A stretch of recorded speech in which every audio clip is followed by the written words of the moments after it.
오늘부터는 도대체가 하나님의 말씀대로 살려고 하는데 성경이라는 게 무엇인가 이걸 가지고 좀 논해 보겠습니다. 괜찮죠? 기대가 되나요? 네. 성경이 뭐냐?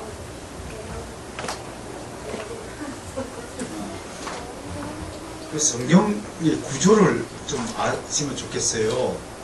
성경의 구조. 성경이 몇 권이죠? 66권. 가슴 손을 듭시다. 나는 성경 66권이 영원 불변하고 정확무한 하나님의 말씀임을 굳게 믿습니다. 성경은 뭐라고요? 성경은 하나님의 말씀이다. 하나님 말씀이다. 이게 믿어져야 돼요. 여러분 이제 다른 파에 속한 파들의 주장을 좀 알게 되면 왜 그들과 우리가 좀 다를 수밖에 없는가가 나와요. 성경은 하나님의 말씀이라고 믿는 이 지구상에 사는 사람들 중에 그리스도인들 중에 성경은 하나님의 말씀인데 지금 뭐라고 고백했어요? 영원불변하고 정확 무한. 그걸 무호성이라고 해요. 에러가 없다. 에러가 inerrancy라서 에러가 없다. 무호성이. 이걸 믿는 족속을 무슨 파라고 하냐면 따라서 개혁파, 칼빈주의자, 개혁주의자 이 믿어요. 나머지는 하나님의 말씀인데 첫 번째 믿을 때만 말씀된다 라고 주장하는 것을 바르트주의자라고 그래요. 따라서 바르트주의자. 이 칼 바르트라고요. 스위스 출신의 유명한 신학자가 있어요. 성경은 하나님의 말씀이 아니라 이게 아니라 도덕교과서다. 도덕교과서다라고 가르치는 학교가 있어요. 그걸 우리가 따라서 슐라이어마허. 이게 이제 자유주의 신학의 아버지라고 그래요. 여러분들 이제 이런 걸 좀 배우세요. 어떤 교회가 어떤 전통에서 출발한 교회구나. 우리는 누구고 저쪽은 누군가가 미워하라고 가르친 것이 아니라 분별하며 살라고 가르쳐 주는 거예요. 그 다음에 또 이제 인본주의 학교가 있어요. 인본주의. 구원은 믿음으로 받는 것이 아니라 인간의 행위가 보태서야 받는다. 이런 것들을 하는 것을 따라서 알미니아. 그 다음에 이제 나머지는 이제 설명합시다. 그만큼 성경 하나를 놓고 성경이 하나님의 무한 하나님의 말씀이다. 이다는 이죠. 믿을 때만 된다는 영어로 그래서 이거를 become 신학이라고 해요. 영어로 써서 미안하지만 어쩔 수 없어요. 된다 신학이라고 그래요. 여러분 성경에 있는 기록 하나님의 말씀이 여러분 믿을 때만 말씀이에요. 우리가 믿든 안 믿든 원래 하나님의 말씀이에요. 이게 된다와 이다의 차이 하나가 천국과 지옥을 가를 만큼 중요한 차이라는 것을 아셔야 돼요.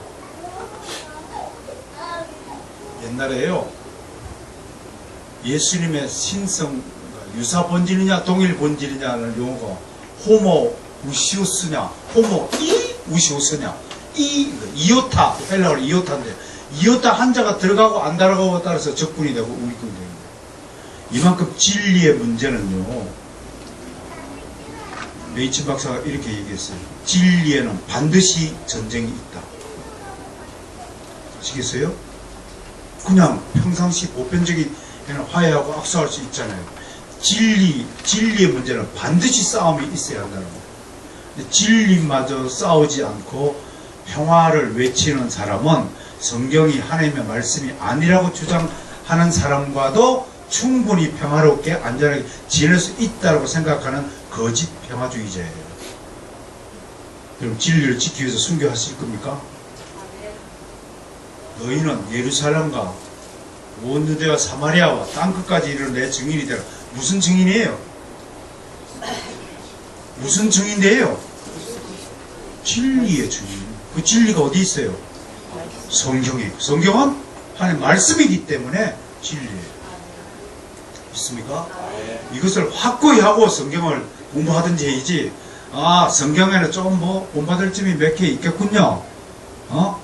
자유주의자들은요, 도덕교과서를 읽은 사람들은 성경에 있는 초자연적인 기록은 절대로 믿지 않아요. 왜 그러냐? 그 주범이 누구냐면요, 임마누엘 칸트라는 사람이에요.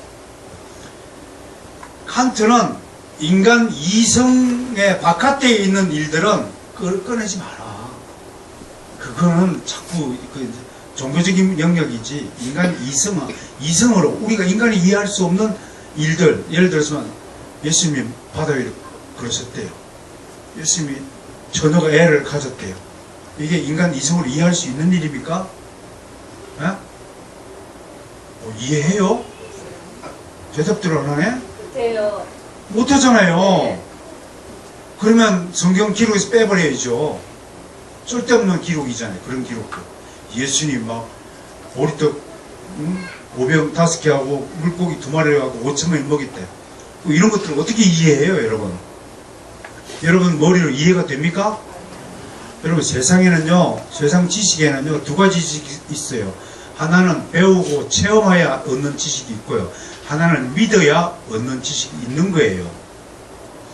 무기로 글을 쓴 것은 차원이 다르기 때문에 차원이 다른 세계에서 일어난 일을 기록한 사실일 뿐이에요. 개들에게도 성경이 있다고 예를 한번 들어봐요. 개들이 어느 날 선지자가 나타나서, 야, 멍멍아, 다 모여봐. 내가 인간 세계에 왔다 갔다 하는데 인간들은 컴퓨터를 써. 전화통에 대고 핸드폰을 전화기를 손에 들어가면서 전화를 대하며. 그랬더니 자유주의자 멍멍이들은, 에이, 그게 무슨 말을 하는 거야. 인간은 어디 있으면 인간이 어떻게 전화기를 들고 설쳐? 라고 주장하는 것과 꼭 같은 이치예요. 수준이, 차원이 낮은 존재가 차원이 높은 존재의 하는 일들을 이성적으로 합리적으로 이해할 수 있는 것이 아니에요. 예수님이 바다 위를 건너셨다는 것은 우리는 3차원 세계에서는 그게 기적이지만 예수님의 영적 차원에서는 영적 차원은 시간적 공간적 제약을 받지 않는 일이기 때문에 그냥 그건 이해하는 것이 아니라, 아, 차원이 다른 얘기구나 라고 접수하면 간단한 거예요. 우리 인간적 차원에서는 처녀가 남자 없이 애를 베는 게 가능해요? 불가능해요? 하게 요새는 뭐 시험관 아기도 있다 없다마는 기본적으로 불가능하잖아요. 그런데 그걸 가지고 시비를 거는 사람들 입장이 참 답답한 거죠. 그건 전혀 인간의 차원에서 논하는 게 아니에요. 영적인 차원, 하나님의 세계에서 일어난 일들을 우리 인간에게 전달하게 해주기 위해서 기록하여 전해주는 것 뿐이에요. 그걸 믿든지 안 믿든지는 여러분들이 선택하는 거지만, 하나님이 예수 그리스도가 동정녀 마리아에서 태어났다는 사실은 절대 불변의 역사적 사건임은 틀림없잖아요. 봤어요, 여러분? 마리아 뱃속에서 태어난 예수님 보셨어요? 그랬더니 어떤 여자분이, 저는 봤습니다. 기도하는 중간에 다 보여주셨습니다. 어떤 장면일까요? 라고 설명을 해보라 했더니 막 마구간이 이렇게 생기고 이렇게 했더니 나중에 어떤 영화를 우연히 봤더니 그분이 설명한 그 장면이 그 영화의 장면을 다 그대로 보는 거예요. 그러니까 여러분, 왜 제가 구원받은 백성들 신앙생활 적어도 20년 30년씩 하고 있는 여러분들에게 체험이 얼마나 위험한 것인가를 내가 왜 설명하냐면, 기독교는 분명히 체험의 종교입니다. 여러분들 성령의 체험을 다 하였을 것입니다. 그러나 그 체험이 반드시 성경에 게시된 진리의 말씀과 부합한다고는 절대로 보지 않습니다. 하나 예를 들어볼까? 여러분들이 분명히 처음 간다면 전에 옛날에 이미 와봤던 느낌을 받아본 적이 있어요, 없어요? 그걸 심리학적으로요, 그건 분명히 자기는 처음 와보지만 심리학적인 무의식에 말하는, 그래, 무의식이에요. 그래서 우리가 기도하다가 뭔가 영적 체험을 한 것을 가지고 막바로 막 하나님이 나한테 계시를 했다, 은혜를 받았다, 그러면 됩니까 안 됩니까? 조용히 하나님 믿음으로 하나님이 새로운 사실을 보여준 감동케 하시면 감사합니다. 그 정도 수준에서 머무시기를 바랍니다. 네. 검증될 수 없는 사실을 교회 안으로 끌고 들어와가지고 개인적 체험과 간정을 마구 퍼뜨리는 것도 진리를 오염시키는 아주 나쁜 행위다 라는 것을 말씀을 드립니다. 따라서 합시다. 성경은 정한무한 하나님의 말씀입니다. 이 말씀을 먹고 잘 살겠습니다. 하루에 몇 끼 먹을까요? 대사로니가 5장 16절 18절에서 뭐라고 그랬어요? 범사에, 그리고 항상 기뻐하고 범사에 감사하고, 쉬지 말고 기도하라. 쉬지 말고 기도하라. 쉬지 말고 영적 양식을 먹자. 수시로 먹으세요. 수시로. 우리 사람 밥은, 육신의 밥은 하루에 3끼 딱 정해져 있는 거지만 영적인 밥은 수시로 먹어야 되는데, 아이고야, 집구석에 가보니까 성경은 처박아두고 먼지가 쌓이고, 주일날 교회 올 때만 성경 가지고 오고, 그래서 하도 안 돼가지고 전에 지난달에 말씀드렸지만 우리 교회는 손을 쓰게 해요. 여러분 다 쓰게 하시죠. 이제 다 할 수 있습니다. 이런 것을 우리 새교회지만 이게 우리 지상에서만 새교회지 천국 가면 어떻게 돼요? 이나 똑같아요. 다 하나님의 자녀고. 그런데 이제 차등이 좀 있어요.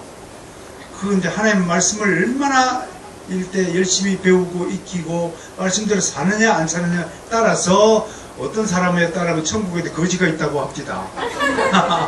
상급을 하나 못 받아가지고 믿든지 말든지. 자, 그러면 성경을 이제 들여다볼 텐데 성경을 어떻게 읽어야 되느냐, 이게 이제 문제라. 특히 이제 우리 청년 아이들, 주일학생 아이들에게 성경을 어떻게 읽힐까 생각하면 마태복음부터 읽히라면은 한 1장 있다가 에이 안 읽어. 그러죠. 왜? 뭘 낳고 사실은 그 낳고 굉장히 중요한 진술이거든요. 역대상에 보면 굉장히 수많은 족보들이 기록이 되어 있죠. 그래서 성경은 하나님의 나라, 하나님의 백성은 족보래. 족보. 어떤 족보에 드느냐, 이야, 사탄의 족보에 안 든 것만 해도 얼마나 큰 다행입니까? 네. 여러분, 사람이 꽃 같은 사람이 아니죠?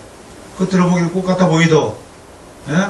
우리가 알지 못하는 비밀한 백성들이 있어요. 하나님이 낳지 않은 자녀들이 있어요. 그의 아비는 처음부터 거짓말하는 자예요. 그의 마귀의 자녀라고 하는 거예요. 너희는 너희 아비 마귀에게서 나갔으니 거짓말을 하도다. 거짓말을 밥 먹듯이 하는 사람이 있다면 굳이 말하고 싶지 않지만 너는 우리하고 야 족보가 다른 것 같다. 이렇게 좀 둘러매치는 지혜를 발휘하시기 바랍니다. 우리끼리 웃잖아요. 지나가다 성질 내고 막 술을 먹고 막 신고사리 그러면 야 우리가 족보가 다르다. 그렇게 할 수 있죠. 그러나 뭐 죄는 미워하되 죄인은 절대 미워하지 않아야 돼요. 이런 학교를 다닌다고 해서 미워할 것이 아니에요. 우리 의무는 뭔가요? 그들에게 언제든지 바른 교리를 설명하고 바른 성경의 말씀을 가르치고 토론하고, 또 무식할수록 우긴다. 따라서 무식할수록 우긴다. 오, 알면요 우길 수가 없어요. 그게 틀리는데 어떻게 주장해요? 여러분, 자기가 틀리다는 것을 알면서 우길 수 있는 사람 손 들어봐요. 아무도 없어요. 왜 우겨요? 내가 옳다고 여기니까 우기는 거야. 다들 IS가 왜 테러를 해요? 오, 자기가 옳다고 하니까 테러하는 거야. S천지가 왜 교회 침대하고 해요? S천지 잘 모르네. 그 용어를 말하면 또 녹화가 안 된대. 못 올려 이거를. 그래서 S천지를 하는 거예요. 내가 지혜를 발휘해서. 그 사람들 왜 그렇게 행동해요? 자기들 옳다고요. 김일성주의자들은요, 옛날에 아시안게임 내려와가지고 현수막에 그 빚었는다고 그런 거 봐. 한마디로 또라이 아니에요? 왜 그렇게 생각해요? 왜 그렇게 행동해요? 자기가 옳다고 그러는 거예요. 애들이 왜 부모 말을 안 들어요? 지가 옳다고 이기니까. 지가 옳다고. 나는 우리 애들 키우면서 제일 이해 못하는 게, 아니 시험 잘못 보는데 지가 왜 성질을 내? 어?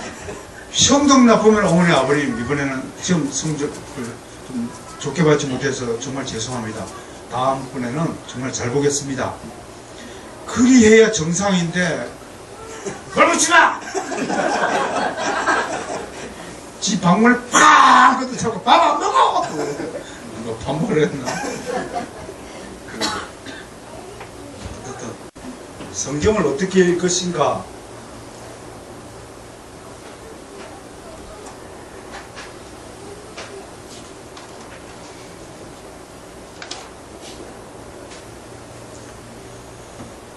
첫 번째는 장르별 읽기가 있어요.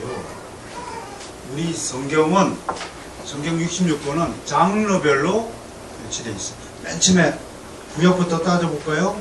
구약은 제일 앞에 5건이 뭔가요?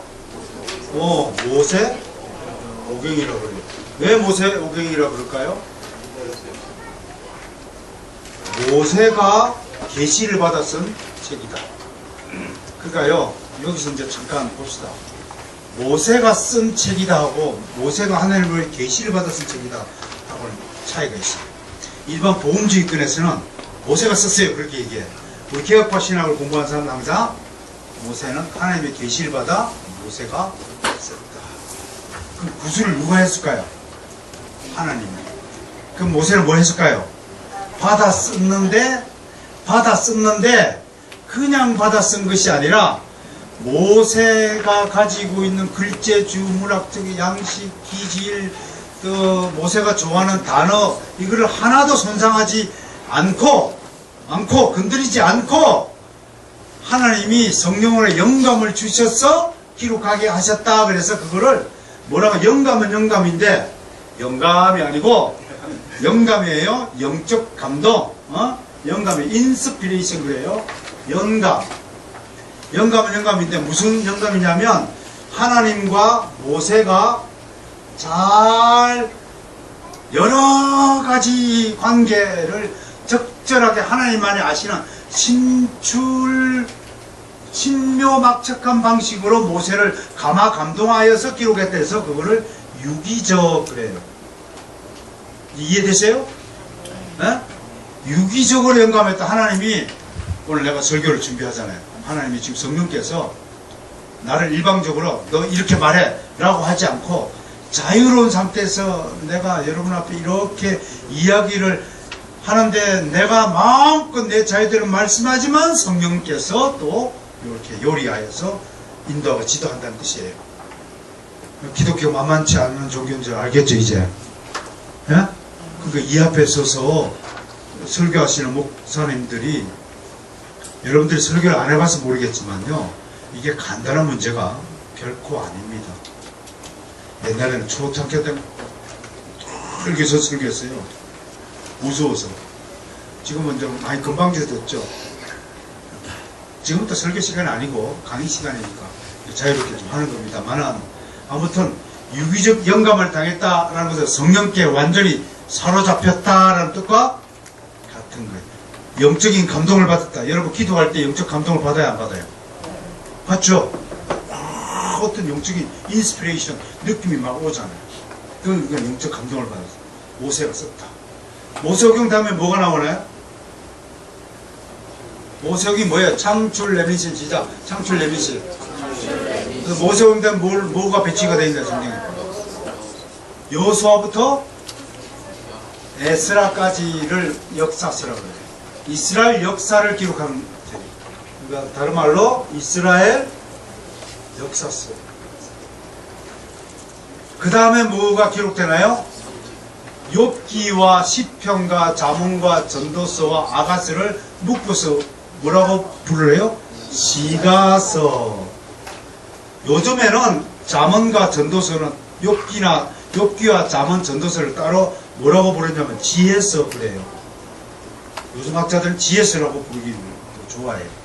잠언에 보면 얼마나 좋은 지혜가 많나요. 근데 잠언 1장과 9장, 10장과 32장인가요? 까지가 크게 이제 다르다는 것, 그것도 그 이제 다음 달부터 이제 쭉 내용별로 제가 소개할 겁니다. 오늘은 큰 틀만 소개하는 겁니다. 그 다음에 뭐가 기록되어 있나요? 선지서. 선지서를 옛날에는 예언서라고 그랬어요. 근데 이건 틀린 말이에요. 이거 보험지휘권에서 예언서라고 하지만 우린 절대 예언서를 하지 않아요. 왜? 여러분, 점쟁이가 하는 예언과 선지자들이 하는 예언이 차이가 뭘까요? 뭘까요? 아니에요. 영광을 드러냈지만 점쟁이들은요, 앞에 일어날 일만 얘기해요. 올 8월달에 물가를 가지 마라, 조심해라. 결혼은 언제 한다, 뭐 이렇게 하고. 속 거짓말이야. 말도 안 되는 소리야. 아니고 앞에 일어날 일을 얘기해요. 그러나 하나님의 선지자는 똑같이 예언을 해도 하나님의 말씀을 전달하는 거예요. 말씀을 전하는 거예요. 앞으로 일어날 일들도 이야기하지만 그 앞으로 일어날 일들 속에서 하나님이 무엇을 원하는가, 하나님의 마음을 전하는 거예요. 하나님의 뜻과 계획을 선포하는 거예요. 그게 다른 거예요. 그래서 나비, 그 선지자를 나비, 그 나비. 버터플라이 나비가 아니고요. 이 나비라는 것은 반드시 이 원어의 뜻에 무슨 뜻이냐면 하나님 앞에 선다라는 거예요. 아시겠어요? 여러분, 설교자는 구약으로 말하면 선지자의 사역을 담당하는 거예요. 하나님 앞에 서서 하나님의 맡기신 말씀을 여러분에게 전하는 자를 선지자라는 거예요. 제사장은 뭔가요? 선지자는 하나님의 앞에 서고, 제사장은 여러분 백성 앞에 서서 하나님께 나아가는 자예요. 왜? 백성의 모든 죄를 제사장이 다 짊어지고 단으로 가가지고 예물과 함께 하나님께 죄를 고해 바치는 일들을 담당한 사람이 제사장이에요. 왕은요? 왕은 한마디로 요즘으로 치면 이제 여러분들 교회 스포츠 나면 집에 가죠? 집에 가서 세상에서 살아가는 여러분들을 다스리는 직분이 왕이에요. 그럼 이제 이해가 되죠? 그런 차원에서 선지서는 하나님의 말씀을 대언하는 자. 그럼 메신저라고 얘기하죠. 메신저. 이런 것들이 이제 구약에 있어요. 신약은 뭘로 있어요? 첫 번째, 사복음서. 그 다음에 두 번째, 역사서는 뭔가요? 사도행전이 역사서예요. 그 다음에 시가서 대신에 신약에 뭐가 있나요? 서신서가 대신에 서신서. 알겠죠? 그 다음에 선지서는 뭐가 있나요? 요한계시록이 있죠. 그렇게 신약도 종류별로 되어 있어요.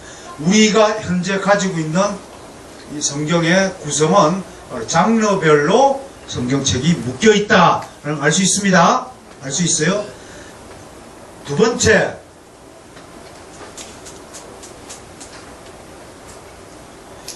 그런데 이 장르별로 있으면 뭐가 단점이냐면, 여러분 이사야 선지자와 미가 선지자는 같은 시대 사람이에요. 근데 이사야 선지자 책이 몇 페이지에 있나요? 구약에 한번 보세요. 배열이 서로 같은 시대면 나란히 붙어 있으면 읽기가 편한데 저쪽이 떨어져 있어요. 몇백 페이지 차이가 떨어져 있어요. 그래서 이런 단점을 보완하기 위해서 역사신학자들이 여러분에게 고안하고 제시하는 수도가 바로 시대별 성경 읽기예요. 그 시대별 성경 읽기인데 여기에 이제 함께 구조 분석을 겸하여서 여러분들에게 책별로 또 구조별로 읽을 수 있도록 해준 것이 여러분에게 나눠준 바이블 시네마예요. 즉 시네마가 뭔가요? 영화라는 뜻이죠. 영화는 따라서입니다. 모든 영화는요 대본이 있어요. 그 대본은 항상 어떤 영화라도 모든 대본의 공통적인 구조 특징이 뭐냐면 따라서 기승전결. 예수님도 기승전결을 살았고요. 사도 바울도 기승전결을 살았고요. 제다 목사도 기승전결의 삶을 살고 있고요. 모든 하나님의 역사는요 무질서하게 우리한테 계시한 것이 아니라 기승전결로 당신의 역사를 우리에게 계시했다라는 것을 발견할 수 있어요. 그 구조를 가지고 시대별로 읽으면서 그 구조를 가지고 하나님의 말씀을 분석하는 특징이 바로 바이블 시네마라고 하는 것입니다. 그러니까 여러분 바이블 시네마를 제가 지어서 그런 것이 아니라 이걸 읽고 우리 집사람도 나한테 반했어요.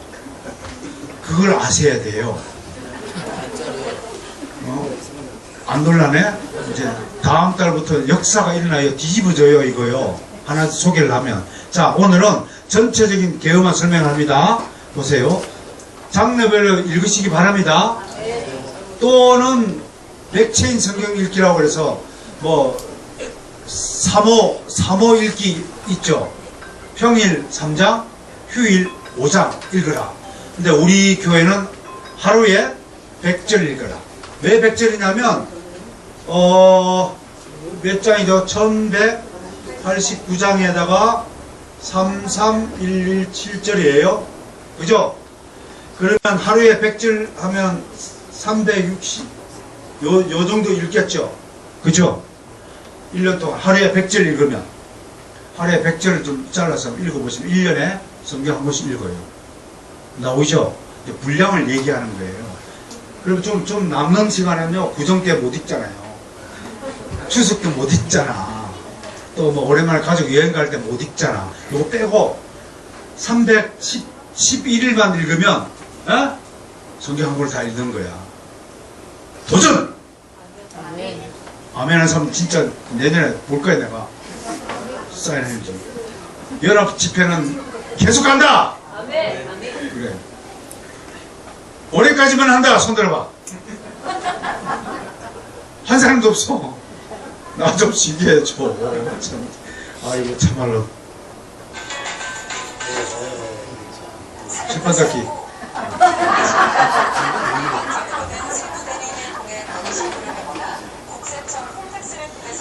자, 이 역사순을 시대별로 성경을 읽으면요 얼마나 재밌냐면요 역사적인 지식과 함께 성경을 살펴봐요. 자, 봅시다. 전에 우리 대한민국 역사 좀 가르쳤나요? 우리 이 교회는 처음인가요? 모든 학문의 출발은요 역사로부터 출발해요. 아니 오늘은 어차피 포기해. 4시까지 35분 남았어. 4시까지 해야 돼. 모든 학문의 시작은 역사로부터 출발한다. 한국인은 한국인의 역사를 알아야죠. 그죠? 대한민국이 무슨 뜻인지 알아야 되지만 한국의 역사를 알아야 돼. 우리나라 역사는 당군조선이 기원전 2333년에 고조선으로부터 출발한다 라고 가르친 것이 우리 국사의 출발이에요. 맞 들어보셨죠? 그럼 고조선 다음에 무슨 나라인가요? 위만조선. 위만조선 다음에 부족국가 시대. 부족국가 그럼 대표적인 게 뭐예요? 부여, 고려, 낙랑, 현둔, 임둔, 또 진번, 마한, 변한, 진안 들어보셨어요? 저기 학생 두 사람 부족국가가 언제부터 세워졌지? 모르겠어? 우리 한국 사람 맞지? 가슴에 손 얹습니다. 한국 사람은 한국사를 제대로 알아야 한다. 오케이. 그리스도인은 하나님의 역사를 제대로 알아야 된다. 그게 그리스도인의 정체성이에요. 한국 부족국가 시대가 있고 그 다음에 고려, 백제신라, 원삼국 시대가 나오고 그 다음 그걸 통일신라가 나오고 또 후삼국 시대가 나오고 그걸 편협이 고려 시대가 나오고 고려 시대가 끝나니까 조선 시대가 나오고 조선 시대가 끝나니까 대한제국이 나오고 대한제국이 멸망하니까 일본 제국이 나오고 일본 제국이 멸망한 다음에 대한민국이 생겼어요. 그래 보니까 계산해 보니까 우리나라도 10개의 시대예요. 성경도 똑같이 10개의 시대로 나눌 수 있어요. 그 첫 번째가 페이지 펴보세요.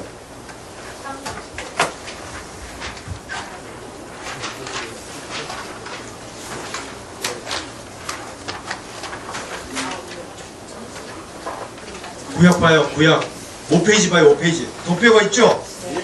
첫 번째 무슨 시대?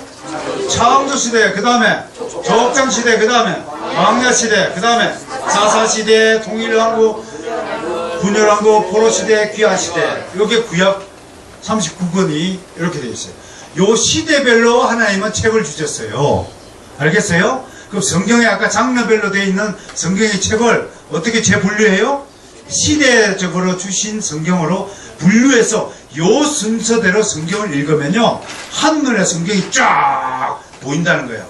그러면 그렇게 어렵게 보였던 성경이 도대체 뭐야 하는 것은 이제 해결이 되었을 거예요. 자, 창세기, 창조시대, 이걸 원역사시대라고 그래요. 원역사시대 혹은 무슨 시대? 창조시대라고. 요 창조시대를 기록한 거지. 창세기 몇 장부터? 1장부터 11장까지가 요 창조시대에 일어난 일들이에요. 그 창조시대 때는 뭔 일이 있어요? 태초에 하나님이 천지를 창조하셨느니라. 창조 얘기가 나와요. 그래서 창조시대예요. 우주만물 창조. 인간도 창조했죠, 그죠? 6일 동안 창조하고 안식하고. 그 다음에 또 무슨 얘기가 있을까요? 그러니까 첫 번째 여기에 뭐가 있어요? 창조 이야기가 있죠. 우주만물과 인간을 창조했어요. 두 번째는 무슨 얘기가 있어요? 요 1장과 11장에는요, 요 범죄 얘기를 다룬 책이 이제 다음 주에만 나옵니다. 제가 이번에 쓴 책이 신학살이, 사람살이. 책의 제목입니다. 예. 요게, 사람이 무섭다. 요새 점점 사람이 무서워요. 나한테 다가오는 사람이요, 속을 알 수 없어서 무섭다. 도대체 뭔 마음을 먹고 저것이 내 앞에서 혀를 제체를 날람날람하면서도 속으로는 뭔 생각을 품었을까? 왜? 우리는 전적으로 타락한 죄인 중에 죄인이에요. 아멘. 진짜 믿습니까? 아멘. 아멘하는 사람은 가슴을 손놓고 내가 죄인 중에 괴수다 고백하세요. 창조예요. 그걸 우리가 타락 이야기라고, 타락. 타락인데요, 타락은 곧 범죄로 이어지죠. 범죄는 하나님과의 약속을 위반하는 것이 범죄 내용입니다. 여기에 이 창조시대 때에 하나님이 무엇을 기록해 두시냐면, 천고만대로 모든 인간이 저지르기 쉬운 중요 4대 범죄를 딱 명시해 뒀어요. 4가지 범죄. 뭘까요? 첫 번째, 선악과 범죄. 뭔 얘기예요? 하나님과 약속 위반이에요. 그러니까 하나님은 약속의 하나님, 그걸 신학적으로 다 따랐어요. 언약의 하나님. 그러니까 하나님이 제일 중요시하게 여기는 우리 인격 중에 첫 번째 뭐예요? 약속을 지키는 거예요. 주일날 예배드리는 약속 지켰잖아요. 오늘도 지켰습니다. 지켰습니다. 하나님 기뻐하세요. 약속을 지키니까. 선악과 따먹지 말라면, 따먹으면 반드시 죽으리라. 안 따먹으면 대대손대 복을 주리라. 그 하나님 약속이잖아요. 그런데 이것들이 약속을 어겼어요. 약속 위반, 약속 파기. 약속 파기로 말미암아 어떤 벌을 받았나요? 추방입니다. 추방. 그러니까 말 안 듣는 다시 부모하고 약속을 하라고 말 안 들으면 어떻게 돼요? 에덴에서 추방이야. 집에서 추방. 그 추방이야. 이게 하나님 방식이라서 그래요. 추방하면 나갈까 안 나갈까요? 그놈이 하나님의 자녀라면 돌아온 탕자고, 하나님의 자녀가 아니라면 가인이에요. 영원히 가서 안 돌아와. 그럼 버려. 목사님이 너무 가혹한 말씀하시다. 여러분, 지옥 가는 것보다 훨씬 나아요. 아시겠어요? 이게 있어요. 두 번째, 무슨 죄악이 있나요? 요 창조시대 때 중요한 내용이에요. 뭐 다음 주 더 자세하게 다음 달에, 다음 주로 한다. 또 다음 주에 매주 하자 그럴까? 이거 큰일 납니다. 두 번째 죄가 뭔가요? 이게 살인보다도요, 시기질투예요. 시기질투, 미움. 이 결과가 뭔가요? 살인. 살인하는 행위는 중요치 않아요. 예수님은 미워하는 그거보다도 미워하는 마음을 보시는 거예요. 그 동기를 보시는 거야. 그러니까 성경의 하나님은요, 판결을 내릴 때 그 싸움을 유발시킨 최초의 원인자가 누구냐? 그거 따져요, 하나님. 싸움이 많이 났잖아요. 누가 많이 맞았니, 많이 때렸니, 그게 중요한 게 아니고 하나님한테는 누가 이 싸움을 걸었느냐, 그게. 누가 그랬어요, 이거? 가인이 그랬잖아. 가인이 동생은 재산을 받아주고 지 재산을 안 받아줬어. 근데 왜 안 받아줬어요? 동생은 하나님이 명령한 방법대로 제사를 드렸고 가인은 지 생각대로 드렸어요. 아벨은 첫 새끼를 향해 첫 새끼를 잡아서 레위기 명령한 대로 첫 새끼를 잡아서 드렸고 가인은 지가 보기에 좋은 농산물만 골라서 드렸어요. 우리가 내 마음대로 신앙하면 안 됩니다. 그걸 인본주의자라고 하는 거예요. 하나님의 중심주의가 뭐냐? 하나님 명령하신 것을 따르는 것을 하나님 중심주의라 하는 거예요. 믿습니까? 네. 시기를 통하면 세 번째 제약이 뭔가요? 하나님 또 싫어하는 게 있어요. 거룩한 것과 더러운 것이 한 곳에 섞이는 것을 무시 싫어해요. 요걸 이제 혼합이래요. 혼합죄. 하나님의 아들들이 창세기 6장에 어디 있어요? 사람의 자녀들의 아름다움을 보고 각자 자기 아내로 삼았는데 여기에 이 구절에 엄청난 게 있어요. 결혼의 문제가요. 왜 성경에서는 하나님이 결혼의 문제를 계속 다루냐면 거룩한 혈통과 마귀의 혈통이 하나님의 자녀의 혈통과 마귀의 자녀의 혈통이 섞이는 것을 하나님은 절대로 불허해요. 그래서 자식들 결혼시키는 것을 우습게 알고 불신자하고 결혼을 시키는 시도를 하는 사람은 그건 정말로요 구제불능의 사람이에요. 그러니 하면 안 돼요. 성경이 명백히 하는 거예요. 그리고 여기 벌써 여기서 백성들이 일부 다처제를 채택하고 있음을 보게 돼요. 자기 눈에 보이는 좋은 여자들만 골라서 아내로 삼았다는 것은 육체의 정욕을 주체하지 못했다는 거예요. 거룩이 뭡니까? 육체의 일을 하지 않는 것을 거룩이라고 해요. 100% 육체의 일을 하지 않을 수는 없겠지만 우리가요. 그러나 되도록이면 육체의 일을 절제하는 것이 거룩입니다. 그것을 칼빈은 경건이라고 얘기했습니다. 육체의 일을 삼가라. 우리의 믿음의 영웅들, 선조들은 다 육체의 일을 컨트롤했기 때문에 믿음의 영웅이라고 하는 것이에요. 여러분, 내가 우리 성도들에게 늘 강조하는 것이 있어요. 경건은 성실한 생활 태도로부터 비롯돼요. 있습니까? 하루에 24시간을 기성정결로 잘랐어요. 아침에 일어나는 거예요. 일어나자마자 무릎 꿇고 기도하는 것으로 하루의 삶을 출발하는 거예요. 이게 완전히 우리가 거룩하고 경건하지 못한다 할지라도 하나님 앞에 우리가 최대한 거룩한 삶을 드리는 출발이라고 생각해요. 어떤 모습이든 일어나자마자 기도하는 습관을 기르세요.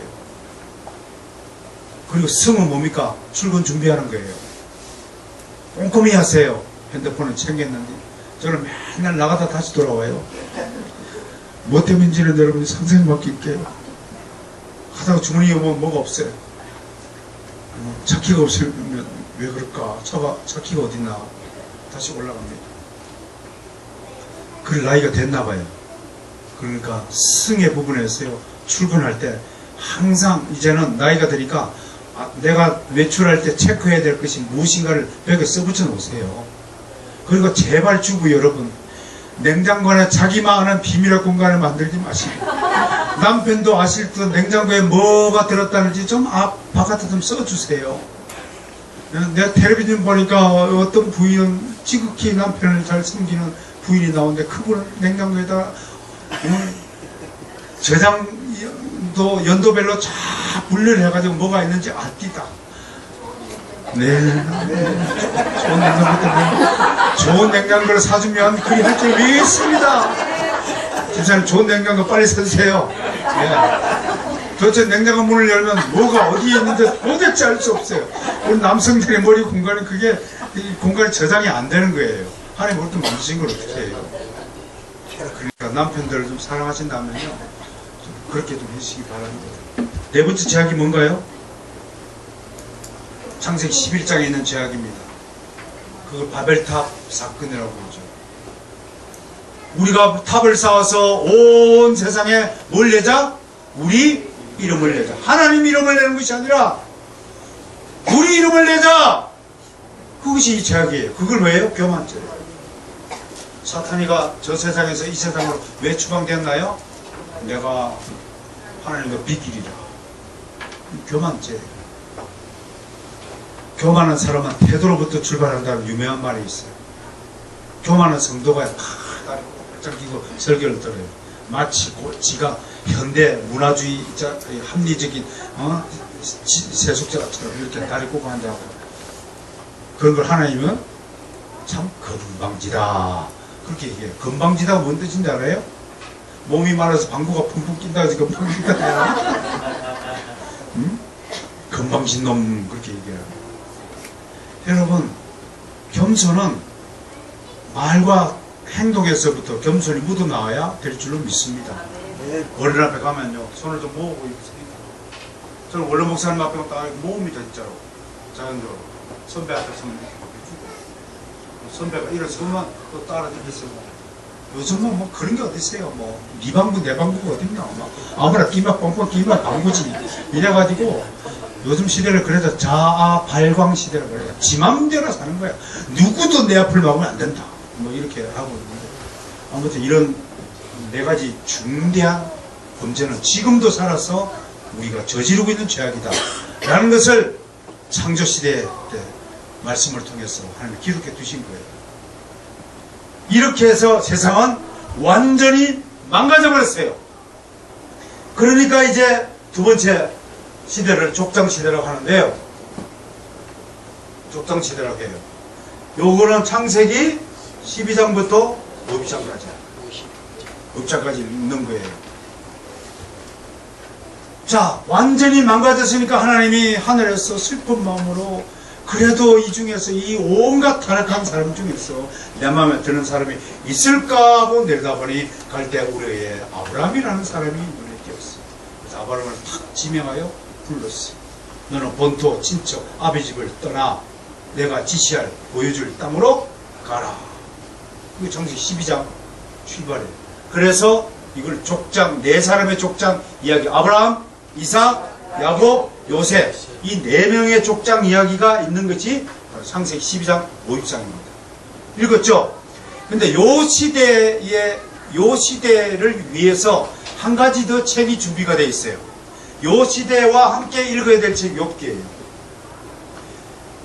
욥기가 써진 때는 포로 시대 위에 써졌지만, 욥이라는 이 주인공이 살았던 시대는 아브라함과 같은 시대를 배경으로 하고 있는 작품이라는 거예요. 아시겠어요? 그럼 욥기를 언제 읽어야 된다고요? 족장시대 때 읽으시라 얘기입니다. 이제 감이 잡히죠? 감이 잡히죠? 자, 그러면 야곱의 12아들에서 난 70명이 어디로 들어갔어요? 이제 조그맣게 70명이라는 하나님의 백성, 하나님의 가족이 만들어졌어요. 아브라함부터 출발해가지고 4대 만에 70명이라는 하나님의 자녀가 만들어졌어요. 이 작은 70명 가지고 하나님이 뭔 계획을 갖고 있어요? 이걸 가지고 내가 이스라엘이라는 나라를 만들어야 되겠다. 그 계획을 가지고 출발하는 거예요. 그 이스라엘이 지금은 예수 그리스도로 말하면 전 세계에 다 영적인 이스라엘이 된 거죠. 하나님이 왜 족장시대를 그래요? 아브라함보다 신실한 거룩한 씨에서 거룩한 자손이 나온다는 법칙대로 쫙 이끌어온 거죠. 그런데 70명의 이 사람을, 겨우 70명이에요. 이 70명의 소수의 사람들을 하나님은 엉뚱한 곳으로 보내십니다. 여기서 우리 무릎을 탁 쥐고 이 하나님의 놀라운 섭리에 정말 깜짝 놀라야 됩니다. 우리 같으면 자식 이뻐서라도 좋은 것 먹여주고 좋은 것 입히기 위해서 액을 복걸하게 금이야 오기야 하고 어쩔 줄 모르지만 하나님은 완전히 차원이 다른 자녀 양육 방식을 가지고 계세요. 우리가 범접할 수 없어요. 우리를 이쁘다면 그냥 모든 걸 다 봐주는, 용서해주는, 모든 걸 대신하는 대학생임에도 불구하고요, 아침 밥 먹으라고 숟가락 들고 쫓아다니는 엄마가 있어요.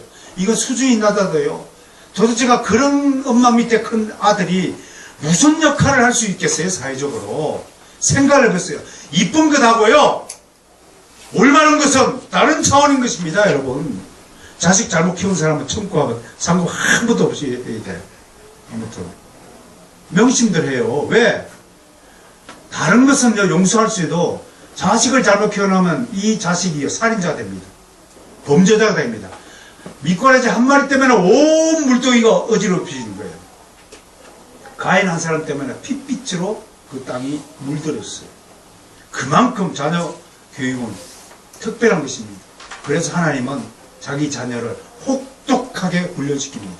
그것이 바로 애굽으로 보내는 겁니다. 무려 430년 동안 애굽에서, 그것도 무슨 생활? 노예 신분을 가지고 종살이를 시키는 것입니다.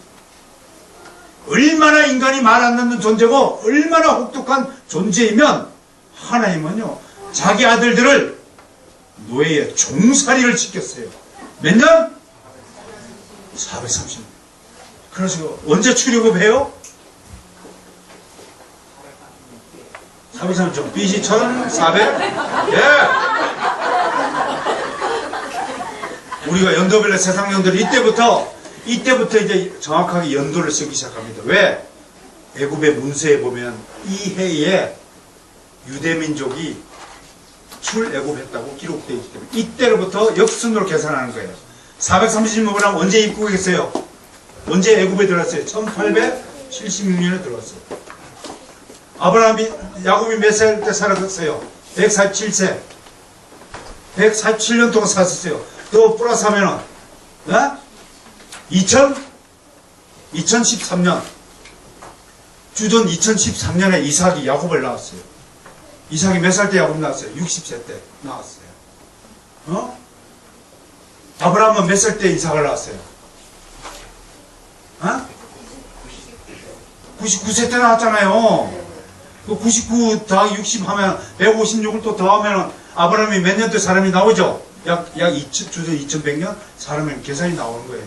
신학 연구가 이런 거 하는 거예요. 성경에 기록 안 됐지만 역순에서 쫙 이같이 사사지 뒤적이면 이런 보물들이 착착착 손에 걸리는 거예요. 그렇게 연도를 만들어 두시는 거예요. 주전 2100년에 우리나라는 뭐였어요? 곰이 마늘 100이 먹고 인간이 됐는데 이 아브라함부터는요 하나님의 말씀을 받아가지고 하나님의 사람으로 살고 있을 때 우리가 우가 했던 민족입니다. 우리가 이게 얼마나 큰 은혜인 줄 아세요? 성경 공부를 좀 해보세요. 우리가 얼마나 정말 복을 받은 민족인지 생각해보세요. 비록 130년 전에 종로바닥이 어떤 줄 내가 정언했잖아요. 코를 왜 틀어막고 선교사들이 다녔어요. 가는 곳마다 똥냄새가 하늘을 코를 찔러서 도저히 숨을 쉴 수 없었다라고 선교사 보고서에 그렇게 쓰여 있어요. 그게 130년 전에 우리의 모습이었어요. 실감이 안 되죠? 아이고 핸드폰 들고 막 전화를 하고 인터넷으로 막 하고 댓글을 달고 이런 시대에 사는 사람은 불과 130년 전에 우리 조상들 어떤 환경 속에서 살았는가를 가마득하게 잊어버렸어요. 그래서 유명한 속담이 있죠. 개구리 올챙이 시절 나옵니다. 잘 되면 지 탓이요, 못 되면 조상 탓이다. 그런 용어가 나오잖아요. 따라서 잘 돼도 못 돼도 모두 하나님 덕분입니다. 아파도 하나님 덕분, 안 아파도 하나님 덕분. 높은 자리에 있건요, 낮은 자리에 있건, 많이 가지든 적게 가지든 어떤 길을 가더라도 하나님이 나와 함께 하시고 나는 하나님의 자녀라는 사실을, 이 위대한 이름표, 하나님의 아들이라는 이 이름표를 다시 여러분 하나님 축복하십니다. 오늘은 15분 전이에요. 4시 15분 전. 보니까 더 해도 될 것 같지만 내가 힘들어서 안 되겠어. 아무튼 이렇게 해서 족장시대 끝냈습니다. 다음 시간에는요, 책을 한번 보시면요, 요 시대 순서로 책을 쭉 배치해놨어요. 신약까지 배치해놨는데 7페이지 보세요. 7페이지. 여기다가 하나 더 추가할 것 같으면 이거예요. 창조시대를 어떻게 공부하냐면 창세기 1장을 또 요 부분을 기, 승, 전, 결로 나누어서 보시면 하나의 드라마가 되는 거예요. 창조시대라는 영화 한 장면을 찍는다고 생각하고 읽어보세요. 여러분들 영화 감독이에요? 자, 영화 제목이 뭔가요? 창조시대예요. 창조시대 영화를 찍는 겁니다. 카메라를 들고. 그러면 드라마를 어떻게 시작해요? 그러면 어떻게 할까요? 감독마다 다 틀리겠지만 그래도 태초에 하나님이 천지를 창조하시느라 장면을 어떻게 영화화 할 건가 상상을 좀 하고 읽어보세요. 영화 감독으로. 그렇게 읽도록 여러분들은 하도 안 읽어서 이런 식으로 해도 좀 읽게 만들기 위해서 했단 말이에요. 근데 다들 이렇게 은혜를 받았다고 하더라고. 이해가 되고. 성경을 이제 지루하지 않고요. 영화 한 편씩 만든다는 생각을 가지고 하나씩 만들어 보시라고요. 예수님도 기성중개로 살았어요. 예수님 태어났죠? 태어나가지고 저는 뭐예요? 공생의 시작이 하기 전에 뭘 해요? 공생의 준비해요. 준비를 한 5가지 해요. 뭘 준비해요? 첫 번째, 요단강 가갖고 세례 받죠? 세례 받고 어디로 가요? 광야 가가지고 40일 사단에 시험 받잖아요. 시험 받던 뒤에 또 고향으로 돌아오자 친척의 결혼식이 있는데 그게 가나 혼인잔치죠. 물을 포도주로 변하는 기적을 했죠. 맛보기에 맛보기. 예수님의 짱! 나한테 맛보기야. 그 다음에 또 어디 갔어요? 그 다음에 저 가버나움 갈릴리 호수 바닷가에 가버나움을 가가지고 그 가버나움이 나중에 예수님의 갈릴리사에게 본거지가 된단 말이에요. 그 사전 답사가는 거예요. 그리고 5 제자를 임명해요. 준비를 딱 마치고 드디어 예수님이 짱 하고 예루살렘에 나타난 장면이 요한복음 2장에서 뭘로 나타나시냐면 가자마자 성전에서 장사치들을 다 내쫓아면서 선포한 말씀. 내 집은 아민이 기도하는 집이다.